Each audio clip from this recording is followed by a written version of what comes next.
Hello friend, आइए start कर लेते हैं आज की अपनी स्टोरी। आज की ये स्टोरी एक ऐसी लड़की की है जिसका पति पहली रात को ही जहर खाने की वजह से मर जाता है। आखिर ऐसा क्या हुआ जो उसने जहर खा लिया? क्या उसने ये जहर खुद खाया था या फिर उसको ये जहर किसी ने दिया था? आइए जान लेते हैं इस कहानी के माध्यम से। जो कहानी आज हम आपको सुना रहे हैं उस लड़की का नाम है राखी और राखी के पति का नाम है विशाल। ये कहानी काल्पनिक है और इस कहानी का वास्तविकता से कोई भी लेना देना नहीं है। आइए स्टार्ट करते हैं। सुबह के 10 बज चुके थे। राखी बाथरूम से नहाकर निकल रही थी। तभी उसकी माँ उसे बड़े प्रेम से बुलाती है और कहती है, राखी बेटा इधर आओ। अपनी माँ के बुलाने पर राखी अपनी माँ के पास जाती है और माँ के पास जाकर बैठ जाती है। माँ के पास एक फोटो था किसी लड़के का। राखी को दिखाते हुए उसकी माँ कहती है, बेटा तुम्हारे लिए एक रिश्ता आया है, देखो लड़का कितना सुंदर है। ऐसा कहते हुए राखी की माँ फोटो राखी के हाथ में देकर वहाँ से चली जाती है। राखी जैसे ही उस लड़के को देखती है तो देखते ही उस लड़के की दीवानी हो जाती है, क्योंकि वो लड़का बहुत ही ज्यादा खूबसूरत था और मन ही मन विचार कर लेती है कि मैं शादी करूँगी तो इसी लड़के से ही करूँगी। राखी भी बहुत खूबसूरत थी। अपने मोहल्ले नाते रिश्तेदारों में उसकी खूबसूरती के चर्चे हर तरफ थे।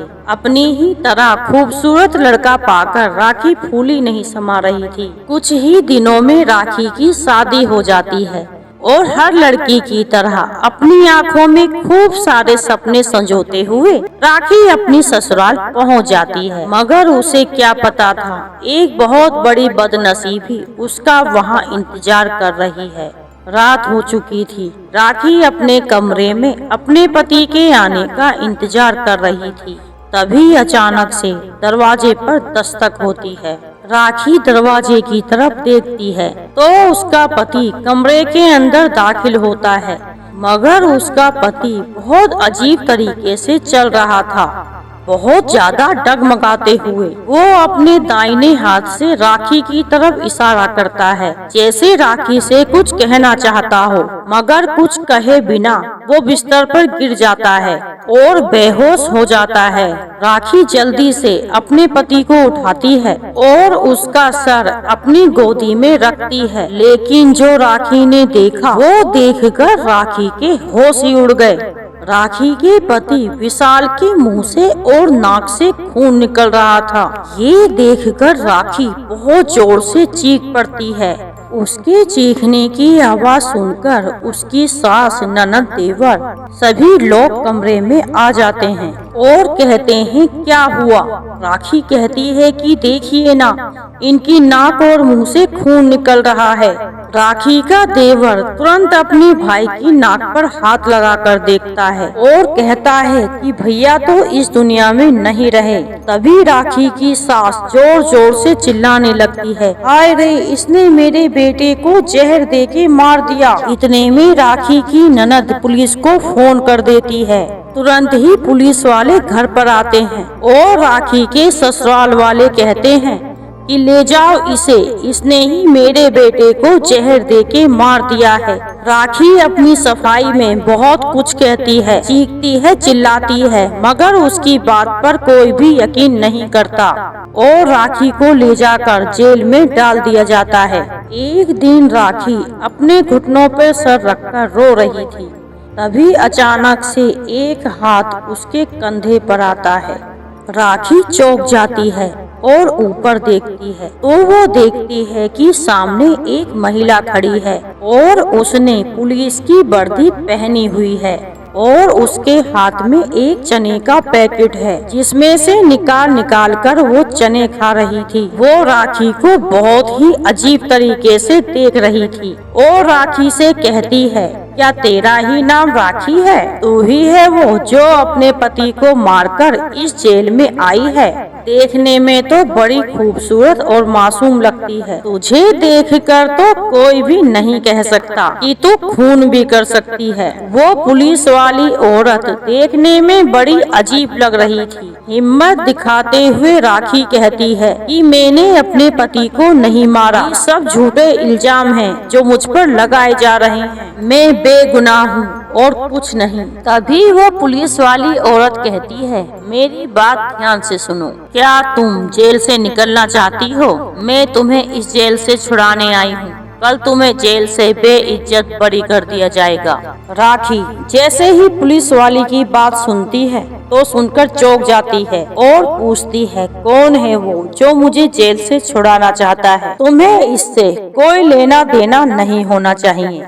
ऐसा कहते हुए वह पुलिस वाली चने खाते हुए वहाँ से चली जाती है और अगले दिन राखी को जेल से बेइज्जत बरी कर दिया जाता है। जेल से छूटते ही राखी अपने मायके अपनी माँ से मिलने पहुँच जाती है। मायके पहुँचते ही वो देखती है उसकी छोटी बहन जिसकी अभी अभी शादी हुई थी, कुछ दिनों पहले ही वो कुर्सी पर बैठी हुई है।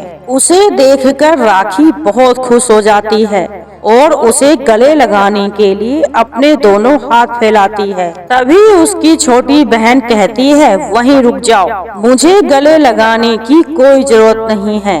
और तुम यहाँ क्या करने आई हो? तुम्हें थोड़ी सी भी शर्म नहीं आई यहाँ आते हुए? निकल जाओ यहाँ से। मैं यहाँ अपनी माँ से मिलने आई हूँ और ये घर जितना तुम्हारा है उतना मेरा भी है। और मैंने करा ही क्या है? अदालत ने मुझे बेइज्जत बरी कर दिया है।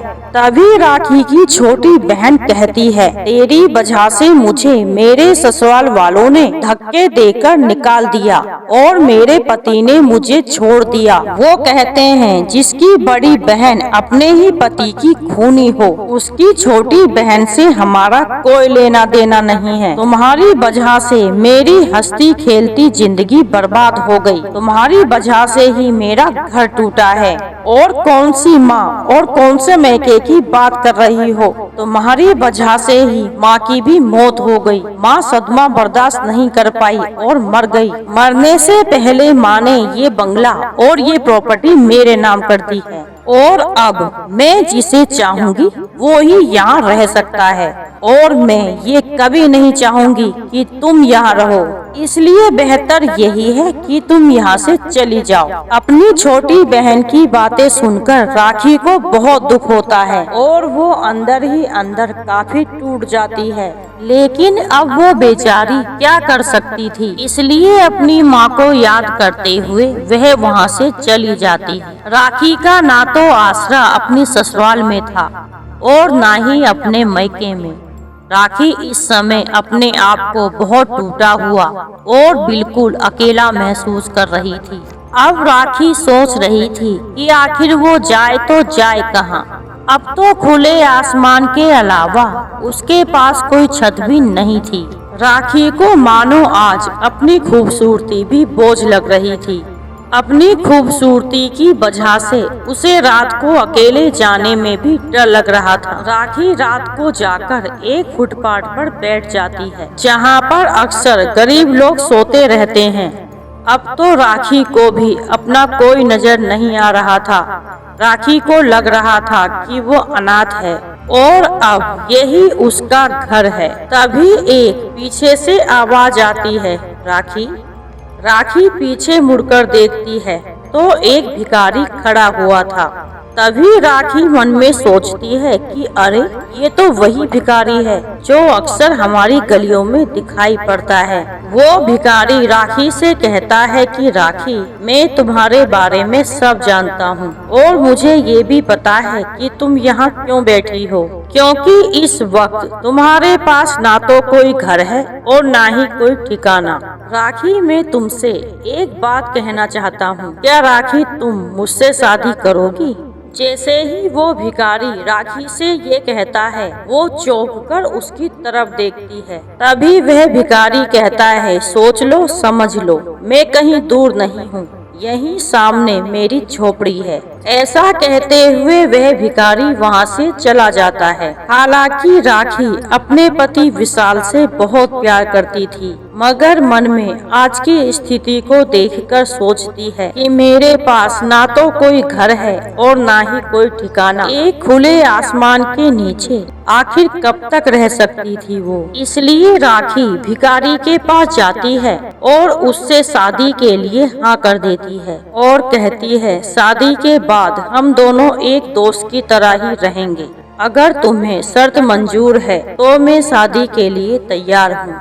क्योंकि राखी अपने पति विशाल से बहुत प्यार करती थी और वो किसी और से शादी भी नहीं करना चाहती थी। ये शादी सिर्फ उसके लिए एक मजबूरी थी और कुछ नहीं। अगली सुबह ही राखी की शादी उस भिखारी से हो जाती है और वो भिखारी राखी को झोपड़ी के अंदर लेकर जाता है। राखी झोपड़ी को अंदर से देखकर चौंक जाती है। उसकी आंखें फटी की फटी रह जाती हैं, क्योंकि वह झोपड़ी बाहर से देखने में झोपड़ी थी, मगर अंदर किसी आलीशान कमरे से कम नहीं थी। अंदर एक बहुत खूबसूरत बेड था। उस पर एक बहुत खूबसूरत मखमली चादर बिछी हुई थी और सुख सुविधा की हर चीज उस झोपड़ी के अंदर उपलब्ध थी।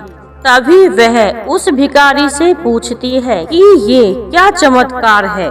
ये बाहर से देखने में तो झोपड़ी ही दिखाई देती है, मगर अंदर से तो किसी महल से कम नहीं है। तभी वह भिखारी मुस्कुराता है और कहता है कि मैं अभी मुंह हाथ धुलकर आता हूँ, तभी बैठकर ढेर सारी बातें करेंगे। कुछ देर बाद वह भिखारी राखी के सामने मुंह हाथ धुलकर आता है। राखी जैसे ही उस भिखारी को देखती है तो देखकर चौंक ही जाती है। उसकी आंखें फटी की फटी रह जाती हैं, जैसे मानो उसे अपनी आंखों पर विश्वास ही नहीं हो रहा था, क्योंकि उसकी आंखों के सामने कोई और नहीं बल्कि उसका पति विशाल खड़ा था।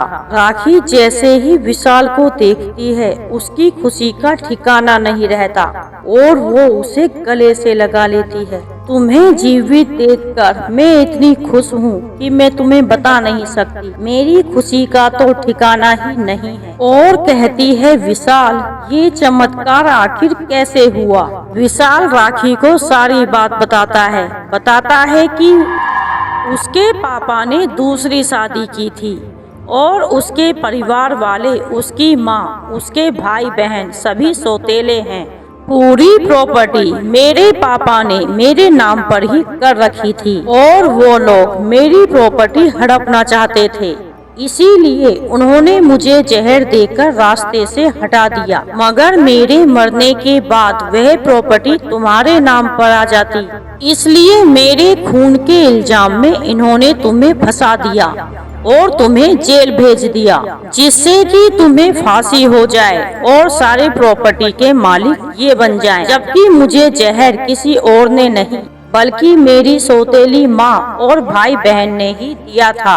जब तुम्हें पुलिस पकड़कर ले गई तो इन्होंने सोचा कि मैं भी मर चुका हूँ और मुझे ले जाकर एक जंगल में फेंक दिया, जिससे कि मुझे वहाँ जंगली जानवर खा जाएं। लेकिन शायद भगवान को कुछ और ही मंजूर था। ना जाने कहां से वहाँ पर मेरा एक बचपन का दोस्त आ गया।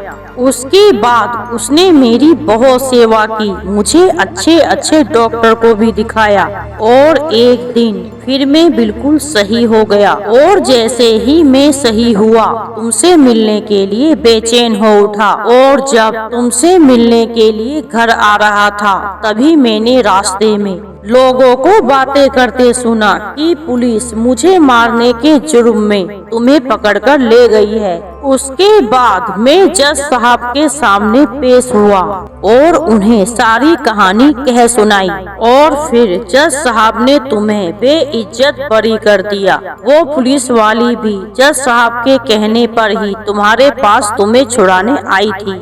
अब चिंता मत करो, मैं आ गया हूँ और तुम्हारे दुख का समय अब खत्म हो चुका है। अभी भी मेरे पास 70% जायदाद बाकी है। इनके पास जो प्रॉपर्टी गई है वो सिर्फ 30% है। हम इन्हें कभी नहीं बताएंगे कि मैं जीवित हूँ, क्योंकि मैं इन लोगों से कोई भी रिश्ता नहीं रखना चाहता, दुश्मनी का भी नहीं, और हम किसी और शहर में जाकर चैन से रहेंगे। मगर उससे पहले मैं अपने दोस्त को धन्यवाद कहना चाहता हूँ। राखी भी अपना सर हिलाती है और कहती है मैं भी, क्योंकि उसी की वजह से आज मैं जीवित हूँ। फिर विशाल राखी को लेकर अपने दोस्त के घर पहुँच जाता है। जैसे ही विशाल अपने दोस्त के घर पहुँचता है तो दरवाजे पर खड़ा चौकीदार कहता है, साहब किससे मिलना है? विशाल कहता है कि यहाँ पर मेरा दोस्त सक्सेना रहता है, मुझे उसी से मिलना है। मगर सर आप उनसे कैसे मिल सकते हैं? अरे क्यों नहीं मिल सकता, मेरे दोस्त ने मेरी बहुत मदद की है, मेरी जान बचाई, मेरी पत्नी को जेल से छुड़ाने में भी उसने मदद की, और मुझे ये आइडिया भी उसी ने बताया था कि मैं भिखारी बनकर अपनी पत्नी पर नजर रख सकता हूँ, जिससे कोई भी उसे नुकसान न पहुँचा सके। मगर लगभग 1 महीने से मैं उससे नहीं मिल पाया हूँ और वो भी मुझसे मिलने नहीं आया, इसलिए उसे मैं धन्यवाद कहने उसके घर ही चला आया। मैं और मेरी पत्नी उसे धन्यवाद कहना चाहते हैं। मगर साहब सक्सेना सर आपसे कैसे मिल सकते हैं? क्यों नहीं मिल सकते? दोस्त है वो मेरा। मुझे नहीं पता सर, आप उनसे 1 महीने पहले कैसे मिले? सक्सेना सर तो कार दुर्घटना में 1 साल पहले ही मर चुके हैं।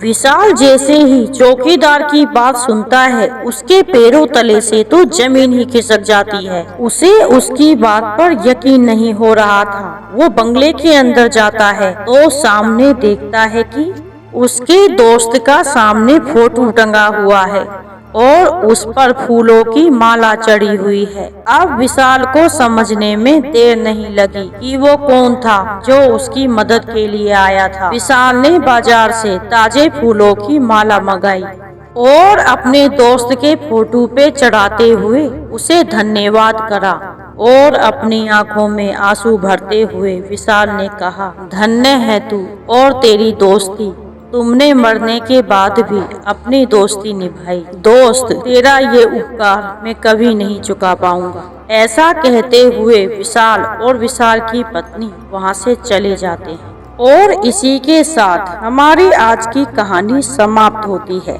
वीडियो पसंद आने पर लाइक एंड सब्सक्राइब करना बिल्कुल भी ना भूलें। तो फ्रेंड मिलते हैं अगली वीडियो में, जब तक के लिए राम राम, राधे।